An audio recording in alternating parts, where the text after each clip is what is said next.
Hey guys, so I decided to get the iPhone 8 instead of the iPhone 10, and I wanted to do a video on the first 8 things to do with your new phone. So basically just some settings that you should look into changing and adjusting. Alright, the first thing you might want to do is to turn off the raise to wake feature, which basically turns on the display when you lift your phone. So to switch this off, we're going to go to settings, display and brightness, and switch that button off. I've never really felt like I needed that feature on. It will just kill your battery life turning on every time you pick up the phone. The next thing you can do if you want to is to turn on the True Tone and Night Shift mode. I'm going to leave my True Tone off for now, but I probably will switch it back on in the future. But I do want night mode on just because it's a lot less harsh on your eyes right before bed.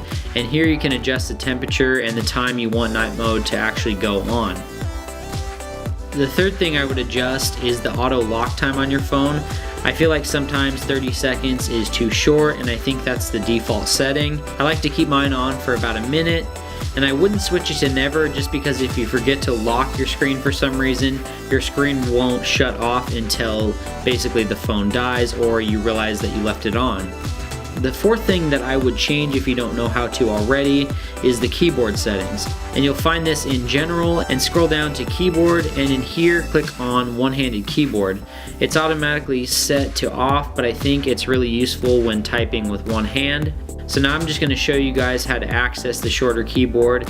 And to do this, go into a message and hard press on the globe and select the right keyboard option. The next setting I would look into is the 3D touch setting. To get to this, we'll go to settings, into general, and then accessibility, and then we are going to go down to 3D touch. You can change the touch setting to light, medium, or firm, and then press on the picture to test the sensitivity.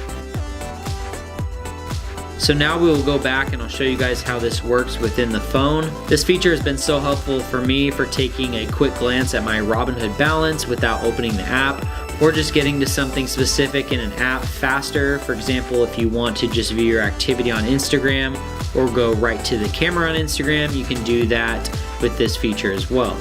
The number 6 setting that you should take a look at is in Touch ID and passcode, and you're going to scroll down to allow access when locked. These are things that can be accessed from the lock screen, and so for me, I like to keep my phone pretty secure, so I'm going to switch a few of these off because I really don't think you even need them on the lock screen. Alright, so now we will go back into Touch ID and passcode, and I'll go through adding a fingerprint. I think this is really important to do if you don't have it set up because it makes it so much faster to get into your phone. And so I'm going to go through this process and show you guys what it's like. So basically you have to keep tapping on the home button until it comes to this screen, and then you'll do the same thing again but try and use different angles so it will be able to recognize your finger the best that it can. And then just hit continue and it should work.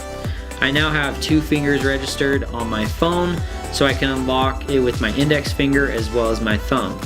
The last important setting that I think you will definitely like having switched off is in iTunes and App Store. And the button to switch off is app ratings and reviews. This will make it so that you won't get annoying pop-ups that say rate this app or rate this game. For the longest time I didn't know you could switch this off, so this has been really helpful. Alright guys, so that's it for this video. If you learned something new, hit the like button and subscribe to the channel. And thanks for watching the video, and we'll see you on the next one.